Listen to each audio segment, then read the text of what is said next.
আসসালামু আলাইকুম বন্ধুরা, দেখেন আমি কারেন্টের চুলা আজকে কিনেছি মনে হয় 1 মাস।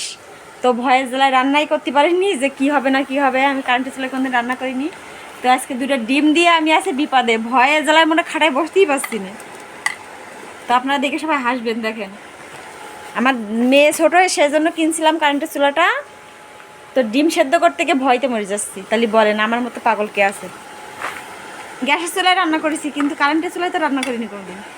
ফেটে যায় না কি হয় আল্লাহ মাবুদ জানে। আপনারা বাঁচায়েন আমারে যদি মরে যায়। না, কেউ বাঁচাতে পারে না, কারণ নাকি আল্লাহ মাবুদ ছাড়া। না কেনটি তুমি যেমন আন্টি, ওরে টুকি বুড়ি, টুকি বুড়ি পলাচ্ছে। তো 1300 দিয়ে রান্না করছি, ডিম সেদ্ধ করছি। দেখেন বিশাল লো হয়ে গেছে, 2টা হাঁসের ডিম সেদ্ধ করছি। তো ভয়ের জ্বালায় মরিয়ে যাচ্ছি, তা কীভাবে সেদ্ধ করবো। আমার অডিয়েন্স যারা আছেন মরে গেলে দেখেন, আপনাদের লাইভে রেখে আমি ডিম সেদ্ধ করছি। দেখেন